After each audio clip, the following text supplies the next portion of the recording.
காசேதான் கடவுளப்பா, அந்த கடவுளுக்கும் இது தெரியுமப்பா. கைக்கு கை மாறும் பணமே, உன்னை கைப்பத்த நினைக்கிது மனமே. நீ தேடும் போது வருவதுண்டோ, விட்டு போகும்போது சொல்வதுண்டோ. காசேதான் கடவுளப்பா, அந்த கடவுளுக்கும் இது தெரியுமப்பா. ஐயா, அருமையான ஒரு முடிமேற்ற சொன்னீங்க. முயற்சி செஞ்சு செஞ்சு செஞ்சு பூரா வாழ்க்கையா முக்கா மண்டைக்கு கிடக்குறாங்களே, அவங்கள கூட வெற்றி எது தெரியுமாயா செய்ய வைக்குது? 250 ரூபாய் ஐயா. 250 ரூபாயை கொண்டு போய் கொடுத்தா குப்புன்னு உங்களை மாதிரி அப்படியே அழகான காரியா. ஐயா, பணம் இல்லைன்னா மரியாதை போயிருதியா. என் மாமியா வீட்டுக்கு போனேன் கல்யாணம் முடிச்ச புதுசுல. எங்கள் அத்தை ஒன்றுமே இல்லாமல் போனாலும், ஐயோ மருமகன் வந்துட்டார், வாங்க வாங்க மருமகன் வாங்க. உடனே சாப்பாடு போட்டாங்கய்யா, இன்முகத்தோடு போட்டு சாப்பிடுங்க மருமகனே, சாப்பிடுங்க, சும்மா கூச்சப்படாமல் சாப்பிடுங்க. 1000 நாய் திங்குது, நீங்கள் திங்கிறதுக்கு என்ன? ஐயா, இன்னைக்கு காசு இல்லைன்னா வீட்டுக்குள்ள நுழைய முடியுமா? முடியலையா. 1ஆம் தேதி சம்பளம் வாங்கிட்டு போனங்கய்யா வீட்டுக்கு. கதவை திறந்தோடனே என் சம்சாரம் ராரா ராரா ராரா சரசுக்கு ராரா ராகமே நீதிரா ஏழுக்கோ ராகரா சுவாசலோ சுவாசமை ராரா தோம் தோம் தோம் கம் கம் கம். இன்கம் போகுது. இப்படி ராரான்னு 1ஆம் தேதி கூப்பிட்டாயா, 25ஆம் தேதி டியூட்டி முடிச்சுட்டு போறேன். கதவை திறந்தோடனே லக லக லக லக லக லக லகல ఎందుకు వచ్చావురా? వెల్లురా వెళ్ళు, నిన్ను చంపేస్తానుங்கிறாயா. 1ஆம் தேதி அப்படியே அஷ்டலட்சுமியா இருந்தவ 25ஆம் தேதி மேக்கப் போடாத சந்திரமுகியா மாறி போயிடாயா. காரணம் என்னயா? வெள்ளைய பெல்லையா, வெள்ளைய பெல்ல. இந்த காதல்யா சில்றல்லன்னு வைங்க, அவ்வளவுதான் சிக்கல். கேட்டான், கண்ணே கமலா, என்னுடைய வாழ்க்கை பயணத்தில் கடைசி வரைக்கும் என் கூட வருவியா? அவள் சொன்னான், டிக்கெட்டு மட்டும் நீங்கள் எடுக்கிறதா இருந்தால் எங்கே வேணாலும் வர்றேன் சுரேஷ் அப்படிங்குது. அதுக்கு தான் ஒருத்தர் எழுதுனா, அந்த ரமேஷின் வீட்டில் இருப்பதை போல வாஷிங் மிஷின் என்னிடம் இல்லை, அந்த ரமேஷின் வீட்டில் இருப்பதை போல கார்டு என்னிடம் இல்லை, என்னிடம் இருப்பதெல்லாம் ஒரே ஒரு இதயம்தான், ஏற்றுக்கொள்வாயா? அந்த பிள்ளை பதில் சொல்லிச்சு, தயவு செய்து அந்த ரமேஷின் விலாசத்தை சற்று தருகிறாயா? ஒன்றுக்கும் இல்லாத உன்னைய கட்டி என் கோமணத்தினோட 2 பேரும் தெரியறதா? அந்த சில்லற உள்ளவன் அட்ரஸை கொடுறாங்குது. சில்லறதான் காதலையும் சேர்த்து வைக்கும், குடும்பத்தையும் மகிழ்ச்சிப்படும். அன்பு இருந்தால் ஒரு 5 நாளைக்கு நல்லா இருக்கலாம். வேற பாச நேசம் முயற்சி இருந்தாக்க சார் மாதிரி 2.5 அடிக்கு மேலே எங்கிட்டும் போக முடியாது. ஆனால் துட்டு இருந்துச்சுன்னா 1ல இருந்து 20 வரைக்கும் கொண்டாட்டம் கொண்டாட்டம், 20ல இருந்து 30 வரைக்கும் திண்டாட்டம் திண்டாட்டம். ஐயா, சில்லற இருந்தா தாயா வாழ்க்கை முழுசு வெற்றியும் காணலாம், சந்தோஷமா இருக்கலாம்யா. ஐயா, கண்ணுக்கு தெரியாம உயிரை கொடுக்கறது கடவுள்யா. கண்ணுக்கு தெரியாம, நம்ம மனிதனுடைய கண்ணுக்கு தெரியாம உயிரை கொடுத்து கடவுள், கண்ணுக்கு தெரிஞ்சே உயிரை கொடுக்கறது டாக்டர்யா. அதனால தான் குழந்தை பிறந்து படிச்சுக்கிட்டு இருக்க நேரத்தில், தம்பி நீ டாக்டர் ஆகணும், தம்பி நீ என்ஜினியர் ஆகணும், நீ வக்கீல் ஆகணும் அப்படின்னு தான் சொல்லுவாங்க. ஏன்னா அதுதான் பூரா சில்லறையை வசூல் பண்ற ஒர்க்கு, தெரியுதுங்களா? தம்பி நீ நல்ல அன்புள்ளவனா வளர்ந்து எனக்கு சோறு யாரும் சொல்றது கிடையாது. ஐயா, ஒரு டாக்டர் ஐயா வந்தாருங்க, அற்புதமா ஒரு விஷயத்தை சொன்னாரு, கண் தானம் பண்ண சொன்னாரு. இப்படிப்பட்ட நல்ல டாக்டர் இருக்கிறதுனால தான் ஐயா ரொம்ப பேர் நல்லா இருக்கிறான். ஆனா ஒரு சிலரால தர்ம ஆஸ்பத்திரிக்கு போனா அடாடாடாடா, ஒரு நர்ஸு கவர்மெண்ட் ஆஸ்பத்திரியில் பதறிக்கிட்டு ஓடியாந்துச்சு. டாக்டர் டாக்டர், என்னம்மா அந்த சின்ன கத்திரிக்கோளை காணாம் டாக்டர், அந்த 9ஆம் நம்பர் பேஷண்ட்டில் ஆப்ரேஷன் பண்ணோம்ல வயிற்றுலேயே வச்சு தச்சு விட்டீங்க போல இருக்கு அப்படின்னு. That's all. ஏன் பதறீங்க? இப்போ என்ன ஆகி போச்சு? பரவாயில்லம்மா, நாளைக்கு போஸ்ட் மார்ட்டத்தில் எடுத்துக்கிட்டா போகுது. எங்கே உயர போகிறார் அவரு? அங்கிட்டு சுற்றி இங்கே தானே வருவார். அதாவதுயா, கவர்மெண்ட் ஆஸ்பத்திரியில் கூடயா சில்லறையை வெட்டினா தாயா வேலை நடக்குது. நான் மிகவும் அன்பானவன், என்னை எப்படியாவது காப்பாற்றுங்கள்னாக்க விஷ ஊசி போட்டு கொண்டு விடுவார். இங்கே கீழே கூடி 10 ரூபாயை வெட்டு, சும்மா அப்படியே சிக்கி சிக்கி பூம் பூம், சிக்கி சிக்கி பூம் பூம், சிக்கி சிக்கி சிக்கி சிக்கி பூம் பூம். எங்கே சொல்லுது? சில்லறையை வெட்டினால சில்லறை இல்லாமல் நான் முயற்சி செய்கிறேன் அப்படின்னாக்கா உடனே மேலே போயிருந்துருவார் வெள்ளக்கா. அதனாலதான் என்ன கிருஷ்ணன் பாடினாரு, எங்கே தேடுவேன் பணத்தை, எங்கே தேடுவேன் உலகம் செழிக்க உதவும் பணத்தை, எங்கே தேடுவேன். என்ன கிருஷ்ணன் பாடு கேட்கணும்ல ஐயா. தர்மம் எடுக்கிறவன் ரோட்ல தர்மம் எடுக்கிறவே உணர்ந்துருக்காயா, அதை எப்படியாச்சும் பணம் சம்பாதிக்கணும். போன வாரம் கோயம்புத்தூர் பஸ் ஸ்டாண்டில் இறங்குறேன்.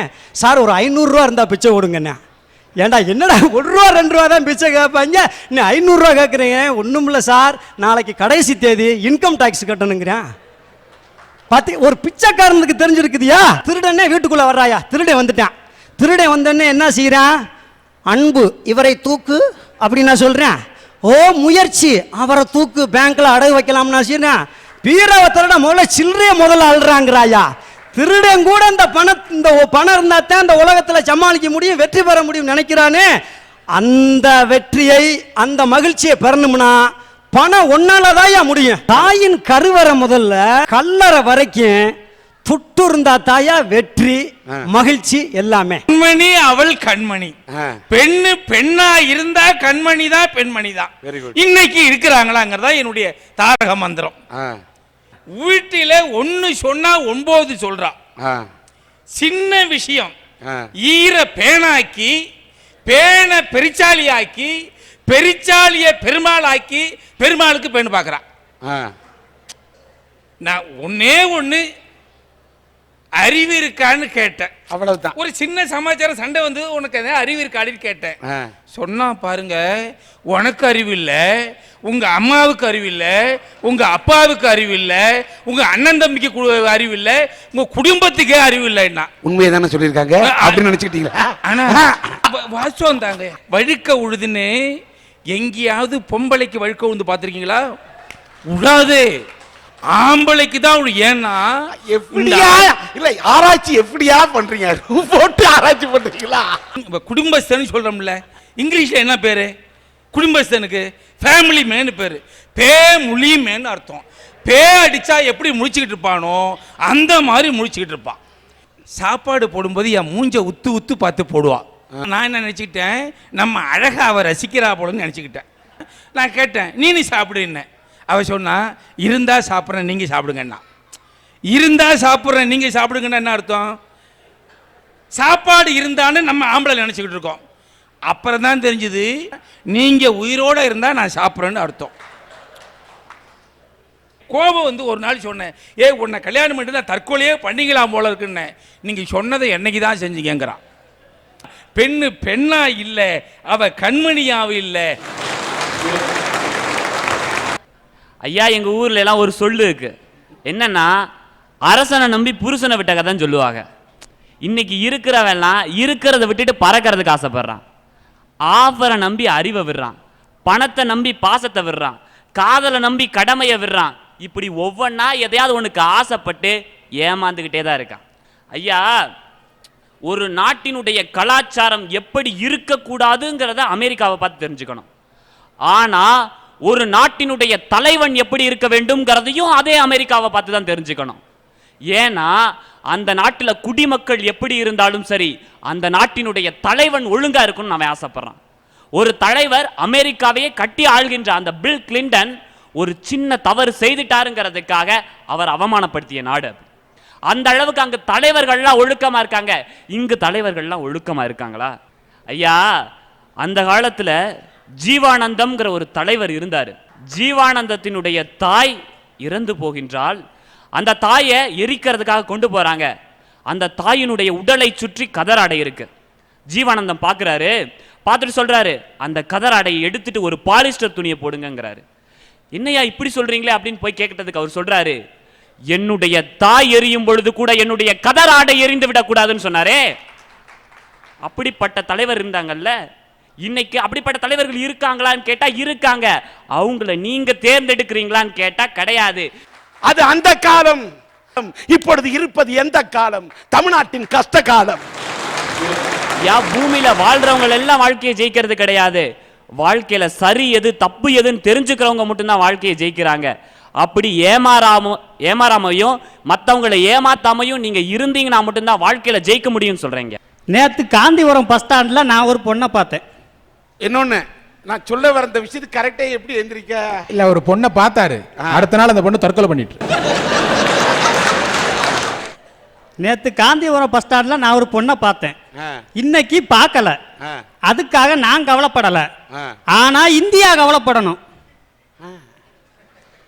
நான் ஒரு பொண்ணை பார்க்கலங்கிறதுக்காக, அதாவது இந்த போத்திராஜ் ஒரு பொண்ணை பார்க்கலங்கிறதுக்காக இந்தியா கவலைப்படணும். ஏன்னா நான் மட்டும் அந்த பொண்ணை பார்த்துருந்தா ஓகே பண்ணியிருப்பேன். அந்த பொண்ணுக்காக இன்னொரு தாஜ்மஹாலை கட்டியிருப்பேன். இன்னொரு தாஜ்மஹால் இல்லையேன்னு இந்தியா கவலைப்படணுமா, நான் கவலைப்படணுமா? நீ தாஜ்மஹாலை கட்டிக்கிட்டாரு, அவளை எவனா ஒருத்தன் கட்டிட்டு போயிடுவான். அண்ணே போத்திராஜ் என்ன பண்ணாப்புல, நேரா டாக்டர்கிட்ட அழைச்சிட்டு போனேன் அப்படின்னாப்புல. சரின்னு டாக்டர்கிட்ட அழைச்சிட்டு போனேன். டாக்டர்கிட்ட போய், சார் பசிக்குது ஆனா சாப்பிட முடியல, தூக்கம் வருது ஆனா தூங்க முடியல, கை கால்லாம் ஒரே நமைச்சலா இருக்குன்னாரு. உடனே சொல்லிட்டு, சார் இது லவ் தானே அப்படின்னு இந்த ஆளே கேட்டான். அதுக்கு டாக்டர் சொன்னார், போடா மூதேவி, இது பன்னி காய்ச்சலோட அறிகுறிடா, முதல்ல போய் பெட்ல சேர்றானாரு. அந்த பார்ட்டி இது பார்த்து எட்ட நில்லுங்க. இந்தியாவில் ஏன் பாசம் அதிகமாக இருக்குன்னா, இந்தியா அன்புங்கிற தாரக மந்திரத்தை கையில் எடுத்திருக்கு. ஒருத்தனோட உயிரை எடுக்கணும்னா வில் அம்பு விடணும், ஒரு பொண்ணோட இதயத்தை எடுக்கணும்னா காதல் அம்பு விடணும். வாழ்க்கையில் ஜெயிக்கிறதுக்கும் அன்பு தேவை, காதலில் ஜெயிக்கிறதுக்கும் அன்பு தேவை. அதனால தான் இளைஞர்கள்லாம் காதலில் ஜெயிக்கிறதுக்கு அன்புங்கிற தாரக மந்திரத்தை கையில் எடுத்திருக்காங்க. எங்கள் ஐயா என் மேலே வச்சிருக்க பாசத்தை மாதிரி இந்த உலகத்தில் எந்த ஐயாவும் அம்புட்டு பாசம் மா மேலே வச்சிருக்க மாட்டார்.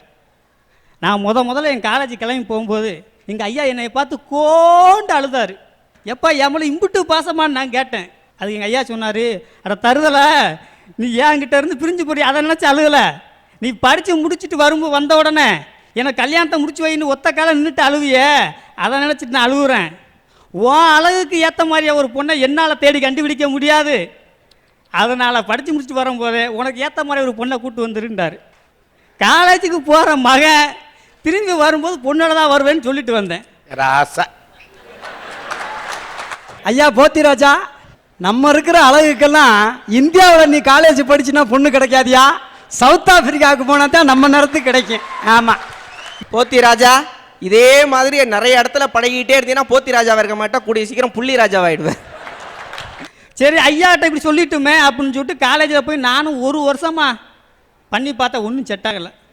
நீங்கள்லாம் வண்டியை ஓட்டணும்னா 8 போட்டு காமிக்கணும், நான் பொண்ணுங்க முன்னால் 16 போட்டு காமிச்சேன். அப்படி இருந்தும் ஒன்றும் செட் ஆகலை.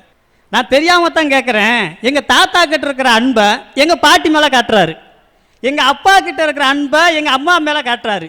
என்கிட்ட இருக்கிற அன்பை நான் யார் மேலேயா காட்ட? பொண்ணு மேலே தானையா காட்ட முடியும்? உங்க தாத்தா உங்க பாட்டிக்கு தாலி கட்டிட்டாரு, உங்க அப்பா உங்க அம்மாவுக்கு தாலி கட்டிட்டாரு, அதனால பாசம் காட்டார். நீ தாலி கட்டிட்டியா? கட்டுவையா இனிமே? ஃபிகரோட நீங்க பீச்சில் வீடு கட்டி விளையாடுறதோட அருமை, ஃபிகரோட அண்ணன் உங்களை ஊடு கட்டி அடிக்கிறப்ப தாயா உங்களுக்கு புத்தி வரும். ஏம்மா, சண்டைனா சட்டை கிளியத்தான் செய்யும், காதல்னா அடி விழத்தாமா செய்யும். சண்டையில் கிளியா சட்டை எந்த சட்டை இருக்கு? அதனால நானும் இளைஞர்களும் காதலை ஜெயிக்கிறதுக்கு அன்புங்கிற தாரக மந்திரத்தை கையில் எடுத்துருக்கோம். உண்மையிலே வீட்டில் இவனை பெத்தாங்களா தவிட்டுக்கு வாங்கினாங்கன்னு தெரியல. பெத்தவங்க அப்படி சொல்லுவாங்களா, பொண்ணை நீயே பார்த்துக்கொன்னே, தாய் அப்படி விட்டுருவாளா பொண்ணை பார்க்கறதுக்கு? பொண்ணு வீட்டில் போய் பேரம் பேச வேண்டாம். பொண்ணுக்கு நீங்க என்ன போடுவீங்க? அங்க இங்க சுத்தி மேட்டுக்கு வரேன். நாங்க கழுத்துல நகையை போடுவோம், காதுல கம்மல் போடுவோம், கையில வளையல் போடுவோம். அதே இது பொண்ணு வீட்டுக்காரன் மாப்பிள்ளை வீட்டுக்காரன் கேட்கான், நீங்க என்ன போடுவீங்க? மாப்பிள்ளை வீட்டுக்காரன் தெளிவா சொல்லுதான், நீங்க போட்டிருக்கெல்லாம் வித்து நாங்க வாயில போடுவோம், அதை நீங்க கண்டுபிடிச்சிட்டாங்கன்னா உங்க பொண்ணை நாங்க தூக்கல போடுவோம், எல்லாம் தெரிஞ்சு போச்சுன்னா திருட வந்து கலாண்டு போயிட்டான் நாடகம் போடுவோம். இதெல்லாம் இருக்க, இதை தாண்டி ஒரு தாயும் தந்தையும் நீரே பொண்ணை பார்த்துக்கலான்னு சொல்லுவாங்களா? பக்கத்து வீட்டு பொண்ணுக்கு ரயில்வேல மாப்பிள்ளைன்னாங்க, ஆத்திர அவசரமா சென்ட்ரல் கவர்மெண்ட் மாப்பிள்ளைன்னு கட்டி கொடுத்துட்டாங்க. ஒரு 15 நாள் கழிச்சுது, புள்ள அழுதுட்டு ஓடி வந்தது. என்னம்மா ஆச்சுன்னு ரயில்வே மாப்பிள்ளைன்னு சொன்னாங்க. என் வாழ்க்கையே தண்டவாளமா போச்சுனானுது. அட ஏதோ ஒரு பஸ்ஸில் ஏமாத்தலாம், காரில் ஏமாத்தலாம், ரயில் என்னம்மா ஏமாத்துறாங்கன்னு கேட்டேன். மாப்பிள்ளை ரயில் நின்னா ஓடிக்கிட்டு இருக்கிறாரு, ரயில் ஓடிடுச்சுன்னா நின்றுகிட்டு இருக்கிறாருன்னுது. இது என்ன வேலைடா, ரயில் நின்னா ஓடுறது, ஓடுனா நிக்கிறதுன்னு கேட்டா ரயில்வே ஸ்டேஷன்ல முறுக்கு விற்கிற வேலையாமாங்க. எப்படி எல்லாம் ஏமாத்துறான், விளம்பரத்தை பார்த்து வாழ்க்கையவே நாம தொலைச்சுக்கிட்டு இருக்கிறோம். ஐயா இதெல்லாம் பரவாயில்ல, இன்னைக்கு பிறக்கிற குழந்தைகளுக்கெல்லாம் பல்லு முளைக்குதோ இல்லையோ கையில செல்லு முளைச்சுக்குதுங்க. ஒரு ஆத்திர அவசரத்துக்கு அப்பனாத்தாளை கூப்பிடுறதுக்கு கொண்டுட்டு போடான்னு கொடுத்துட்டா கூட இருக்கிற பிள்ளைகளெல்லாம் கிளிக் கிளிக் கிளிக்குன்னு படம் பிடிச்சிட்டு வந்திருக்கிறான். ஒரே ஒரு நாள் மிஸ்டு கால் வந்ததுங்க. கிறங்க தொலைதுன்னு கமெண்ட் விட்டுருந்தா பிரச்சனை இல்லை. திருப்பி இது அதிர்ச்சுது. பார்த்தோம்னு சொன்னா ராங் நம்பரா போச்சு. அதோட விட்டு தொலைச்சாங்களா. மறுபடியும் 2 பேரு நம்பர் பிஸியா பேச ஆரம்பிச்சாங்க. கொஞ்ச நாள்ல பார்த்தா ஏடான்னு போட்டு ரெண்டுமே என்கேஜா போச்சு. ஒரு 6 மாசம் ஆச்சு. அடையாளமே தெரியல. ஹெல்மெட் சிகப்பு டிஷர்ட் மட்டும் இந்த மெசேஜில் வந்தது. மூக்கு மூலியமா போன புள்ள 3 மாசம் கழிச்சு பார்த்தா வாய்மகரமா வந்து நிக்குதுங்க. என்ன ஏதுன்னு கூட கேட்கல. ஒரு கலாச்சாரம் ஒரு 6 மாசமா செல்போன்ல பேசணும்னு நம்பி தன்னுடைய வாழ்க்கையவே தொலைச்சிட்டு வந்துருச்சுங்க. ரோட்ல ஒரு கார் 20 கிலோமீட்டர்ல போச்சுங்க. சைக்கிளும் 20ல போச்சு. கார் 40ல போச்சு. சைக்கிளும் 40ல போச்சு. கார் 80ல போச்சு. சைக்கிளும் 80ல போச்சு.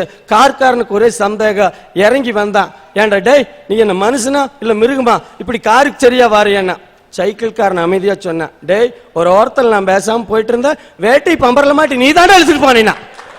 அது மாதிரி அமைதியா போயிட்டு இருக்கிற சைக்கிள் வாழ்க்கைய ஜிகிஜிலிப்பாங்காட்டி குழந்தைக்கு கிழக்கையாட்டி தோட்ட புடுங்குற மாதிரி வித்தைகளை காட்டி காரோட போய் சேரோட விழுந்து நாரோட போய் நாசமா போச்சு.